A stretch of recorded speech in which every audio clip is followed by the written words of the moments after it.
Bonjour tout le monde et bienvenue à ce podcast sur la page Facebook Le Monde du hockey, podcast en collaboration avec l'École de hockey de la capitale, édition du 24 janvier 2022. Moi-même, James Letourneau, qui va être à l'animation de ce podcast. Pour m'accompagner, j'ai Raphaël Saint-Laurent, le directeur général adjoint de l'École de hockey de la capitale. Salut Raph, comment ça va? Ça va bien, toi? Ça va extrêmement bien, merci. Également, on a un invité surprise aujourd'hui, Eve Gascon, gardienne de but des Patriotes du Cégep Saint-Laurent dans la Ligue de hockey collégiale Division 1 avec les garçons.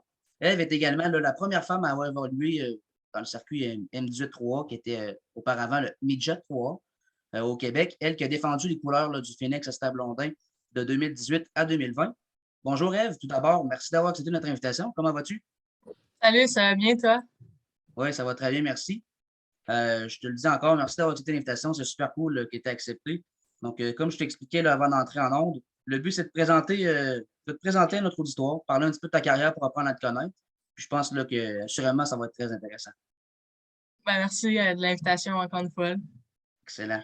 Je veux commencer à parler de tes débuts dans le hockey. Comment est-ce que Eve Gascon s'intéresse justement à ce sport qu'est le hockey? Moi, j'ai deux frères qui sont plus vieux. Puis mon père il a aussi joué au hockey quand il était plus jeune. Fait que j'étais toujours dans les arénas avec mes deux frères. Puis je jouais au hockey dans la rue avec eux. J'allais toujours au goaler aussi parce que j'étais la plus jeune. Fait qu'ils m'envoyaient dans les buts. Euh, mais j'ai commencé à 4 ans à jouer au hockey. J'ai vraiment commencé jeune. Mais c'est vraiment avec mes frères puis mon père que on a développé une passion pour le hockey. Puis ma mère aussi, elle a toujours aimé ça, écouter le hockey. Fait que c'est vraiment une histoire de famille. Mais Ouais. c'est grâce à mes frères que j'ai commencé à jouer au hockey. Ouais. Tu as grandi dans les arénas, tu l'expliquais. C'est intéressant. C'est une histoire de famille, le hockey, chez les Gascons. Ouais, vraiment. J'étais toujours dans la chambre avec mes frères. J'étais une petite fatigante, là, la petite sœur qui traîne à l'entour de l'équipe, là. Ah, c'est cool. Moi, Eve, j'aimerais savoir, pour ton cas Midget 3A, j'aimerais ça que tu me parles de comment tu t'es senti, tout l'aspect médiatique, le stress que tu as vécu, tes inquiétudes ou qu'est-ce qui t'a plu, mettons, tu sais, durant ton camp, là? Quand j'étais arrivée au camp, au début, j'étais quand même stressée. Puis quand j'avais 15 ans, puis je suis une personne gênée aussi dans la vie. Je connaissais la majorité des gars qui étaient là, mais c'était quand même un facteur stressant pour moi d'être juste avec des gars. Quand j'étais allée sur la glace, ça a vraiment bien été. Puis je prenais confiance sur la glace. Les gars aussi me parlaient à l'extérieur. Puis quand j'ai fait l'équipe, c'est là que j'ai eu beaucoup d'attention médiatique. Je m'en attendais vraiment pas. C'était stressant pour moi aussi. Ma première entrevue, c'était avec TVA Sport. Ah ouais. Euh, Ma première avis, puis je me rappelle, j'étais comme sur une chaise qui bougeait, puis j'étais comme ça tout le long de l'entrevue. J'étais vraiment stressée. Mais après ça, j'étais avec Gabriel Leblanc, je ne sais pas si vous connaissez, puis lui, il Ouais. s'occupait des communications au Phoenix, puis il m'a vraiment aidé là-dedans. Il était là pour moi, puis il me faisait un peu un horaire aussi de quelle entrevue à telle heure, quel jour. Fait que ça a vraiment bien été. Mais c'est sûr qu'à 15 ans, avoir plein d'entrevues comme ça, c'est stressant. Puis, je voulais avoir une bonne saison aussi en même temps. Je voulais montrer que je pouvais jouer dans cette ligue-là. Fait que à racheter des entrevues après les games, avant les games, c'était stressant, mais je pense que ça a bien été, puis j'ai eu beaucoup d'aide aussi là-dedans. On, Excellent, ça. on voit que tu as l'expérience de faire des entrevues. Tu sais, tantôt, tu disais que tu étais une petite fille gênée à 15 ans, mais présentement, là, ça paraît pas. Tu es bien à l'aise pour nos questions, puis c'est le fun. Mais tu Ouais, sais, c'est ça. tu as dit qu'il y a eu TVA Sport, il y a eu des RDS qui se sont tout de suite intéressés à toi là, quand tu as fait ton entrée dans le Midget 3. Quand même, c'est impressionnant, là, 15 ans seulement. Ouais, c'est ça. Puis, moi, RDS, j'écoute ça à chaque matin. Fait Ouais, que, je me levais le matin, j'écoutais ça, puis je voyais ma face dans la télé. C'était bizarre un peu. Puis, c'était le fun quand même au début. C'est le fun de pouvoir faire des entrevues. J'aime quand même ça. Fait que c'était le fun. Mais, c'est toujours un peu stressant, des entrevues ouais. avec des grosses compagnies ou même juste parler, c'est pas ma. Avant, c'était pas tant ma force. Je bégayais beaucoup. Puis, mais ça va de mieux en mieux, là. Excellent, ça. Je me demandais également, qu'est-ce que tu retiens de ton passage avec le Phoenix? Là, si, mettons, tu avais un bilan à faire de ton parcours au niveau Midget 3, ça serait quoi? Honnêtement, ça a vraiment bien été. Ma première année, c'était un peu plus difficile. J'étais deuxième goaler. Puis, c'était un peu une adaptation au début de l'année. J'avais pas des belles statistiques vraiment non plus, mais plus j'avançais dans l'année, plus ça allait bien. Fait que, j'ai vraiment grandi de cette année-là, autant sur la glace qu'à l'extérieur. Je me suis déjeunée, peu pas, avec les entrevues. Euh, Puis après ça, ma deuxième année, j'étais une vétérante un peu, si on peut dire. Là. Mais ça a vraiment bien été. Je goalais plus. Voyons, pardon. Je goalais plus de matchs dans l'année. Ça a vraiment bien été. Fait que, c'est vraiment une belle expérience que je retiens du Phoenix dans mes 2 années. Puis les gars avec toi, justement, tes coéquipiers, comment ils étaient avec toi, eux, dans cette situation-là? Parce que, tu sais, eux, veulent pas, eux aussi, ils arrivent au niveau du hockey élite, au midget 3A, puis ils ont une fille dans leur équipe, c'est assez impressionnant aussi. Là. Ouais, ben, il était vraiment gentil avec moi. Comme j'ai dit, ma première année, c'était tous des gars que j'avais joué avec ou contre. Au Phoenix, c'est comme les conquérants avec les pionniers. Puis moi, je jouais Ouais. conquérant. Puis on avait beaucoup de ce bassin-là dans cette équipe-là. Fait que c'était pas mal mes amis ou des connaissances. Fait que ça a été plus facile comme m'introduire dans l'équipe. Veux pas aussi avec les entrevues, il y a beaucoup de mes coéquipiers qui se sont fait interviewer. Fait que, ça a comme un peu rapproché l'équipe en même temps. Puis à ma deuxième année, même chose, j'avais joué avec des gars comme plus jeunes. Quand j'étais plus jeune, j'avais joué contre dans la saison d'été. Fait que, c'est pas mal toutes des connaissances qui a été plus facile aussi de m'introduire dans l'équipe, mais ça a vraiment bien été. Puis les gars, ils ont toujours été gentils avec moi. J'aimerais que tu me parles de ton expérience avec les Olympiques de Gatineau à la GMQ. Tu t'es bataillé jusqu'à la toute fin pour avoir une chaise. Puis c'est tout à ton honneur. Puis je me dis que ça doit être assez impressionnant de se rendre jusque-là. Puis j'aimerais avoir que tu m'expliques comment tu l'as vécu. Ça a vraiment été une belle expérience. En plus, avec la pandémie, on n'avait pas eu beaucoup de hockey. Puis, avoir cet appel-là, ça a vraiment été vraiment le fun pour moi. Je travaillais fort quand j'étais midget. C'était un peu un rêve d'être repêché, puis j'ai pas été repêché. Fait que d'avoir une invitation, c'était vraiment le fun. Je m'en entendais vraiment pas. Encore une fois, je jouais collégial, puis j'avais pas eu vraiment d'appel avant ça. J'avais fait des entrevues en ligne avec Gatineau puis Drummondville quand j'avais 15 ans. Fait que, je m'attendais pas à me faire appeler. Puis quand j'étais arrivée au camp, encore une fois, les gars, ils étaient vraiment gentils avec moi. Puis j'avais la chance aussi d'être avec un de mes bons amis, Maxime Lacoste, qui était là au camp. Fait que, ça m'a aidé à me déjeuner et puis faire ma place. Ça allait vraiment bien. Pour eux, j'ai fait vraiment un bon camp. Puis je me suis surpris un peu aussi de pouvoir rester concentré parce que j'avais encore beaucoup d'attention médiatique. Puis je pense plus qu'à Midget 3. Fait que déjà que j'arrivais dans un calibre plus élevé, d'avoir des entrevues en plus, c'était vraiment stressant, mais ça a vraiment bien été. Puis tout le monde a été vraiment gentil avec moi. Puis c'est vraiment une belle expérience que je vais me rappeler toute ma vie. Ouais, j'imagine que ça a dû être incroyable. Ouais. Excellente nouvelle.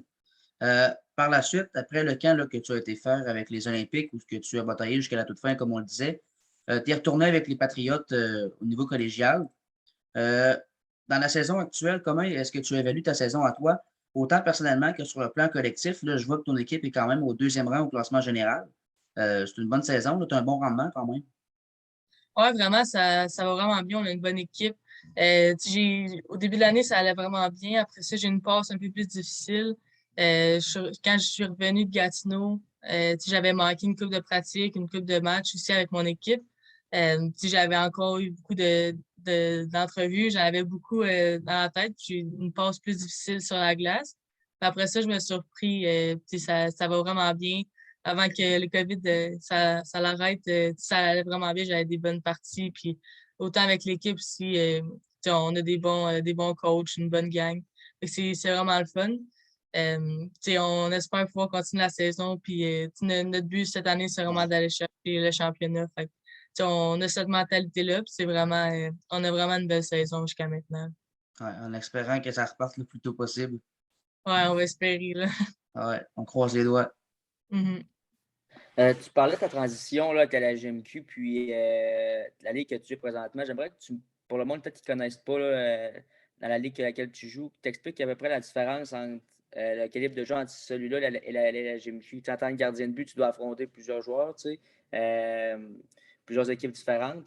Donc, ce serait juste à fond de savoir qu'est-ce que tu remarques qui est la plus grosse différence entre les deux ligues, mettons. Ben, tu sais, c'est sûr que la LHMQ, tu sais, les gars sont plus rapides, puis tu sais, tous les jeux sont plus rapides, les shots Ouais. viennent plus vite.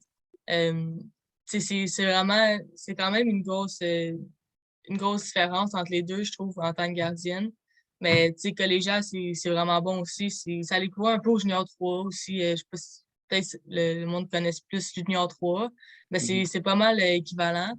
Mais entre les deux ligues, tu sais, c'est vraiment ça. La vitesse, c'est sûr que c'est plus vite un peu. Tu sais, les gars, on veut pas, sont meilleurs dans la GMQ, c'est un meilleur calibre. Mais Ouais. tu sais, les deux ligues, c'est un bon calibre. Ouais, la fraction de seconde, des fois, est plus présente dans le junior majeur. Puis des fois, Mhm. tu sais, c'est cliché, mais on dirait que la passe est tout le temps sa palette. Ça a l'air facile, des fois, pour les joueurs junior majeurs. C'est ça, tout a l'air plus facile, on dirait. Ouais. Non, c'est vrai. Hier, tu me disais que tu devais t'entraîner. Justement, parlons-en d'entraînement. À quoi ressemble ton quotidien là, présentement là, au niveau de ton entraînement? Ben, tu sais, j'essaie de garder la forme. Ça, c'est pas facile sans les gyms, mais tu sais, avec mes parents, on a la chance d'avoir un gym à la maison. Tu sais, on a pas mal de trucs. Fait que je peux m'entraîner. Je m'entraîne 6 fois semaine. Fait que, tu sais, je garde vraiment la forme. J'essaie de bien manger aussi. Tu sais, on sait jamais qu'est-ce qui peut arriver, des appels, tu sais, si la saison va reprendre ou n'importe quoi. Fait que j'essaie de rester en shape puis tu sais, je m'entraîne le plus possible. C'est excellent, ça, c'est une bonne mentalité de professionnel. Parlant de professionnel, est-ce que les Olympiques de 2026, c'est un rêve ou un objectif pour toi ou c'est un petit peu trop loin présentement? C'est un objectif. C'est sûr que je veux vraiment les faire en 2026. C'est pas mal mon objectif depuis que je suis jeune. C'est un rêve de faire les Olympiques. Puis là, j'ai la chance de pouvoir m'entraîner pour ça. Fait que c'est sûr que tu sais, c'est mon but, puis je vais travailler fort pour pouvoir y arriver, là. On te le souhaite en tout cas. Ah, Ouais, ça, c'est sûr. On va te le souhaiter. Euh, merci. dans les semaines ou les années à venir, qu'est-ce qui s'en vient pour toi? Puis qu'est-ce qu'on peut te souhaiter pour l'avenir? Tu sais, tu nous as parlé des Olympiques, c'est correct, on va te souhaiter grandement pour 2026, mais peut-être à plus court terme, qu'est-ce qui va s'en venir pour toi et qu'est-ce qu'on peut te souhaiter? Ben là, je m'enligne pour aller à l'université américaine dans 2 ans. Fait qu'il me reste cette année de cégep, une autre année, puis après ça, je m'en vais aux États-Unis. Tu sais, l'année prochaine, si j'ai une autre invitation avec Gatineau, c'est sûr que j'aimerais ça faire l'équipe, puis tu sais, j'aimerais ça réussir à me tailler une place.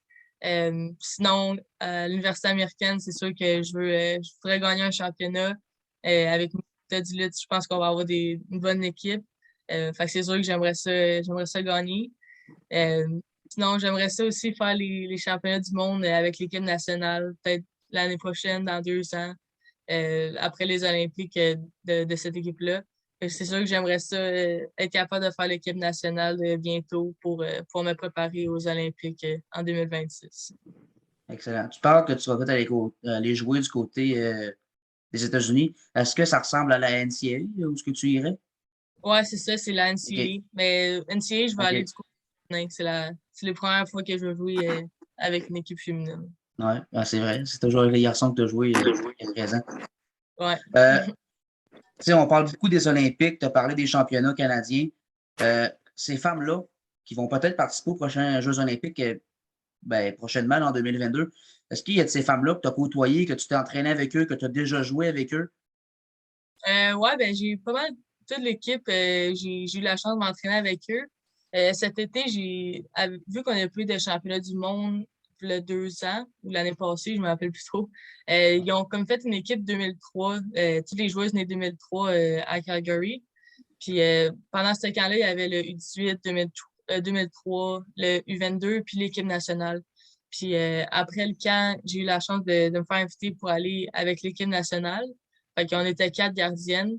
Puis c'était leur camp pour les championnats du monde qui a lieu v'là pas très longtemps. Fait que c'est vraiment toute l'équipe qui sont là aux Olympiques en ce moment. Fait que j'ai eu la chance de m'entraîner avec eux autant sur la glace qu'à l'extérieur. Puis aussi cet été, je pratiquais aussi avec Marie-Philippe Poulain, Mélodie Taou, entraîner des biens.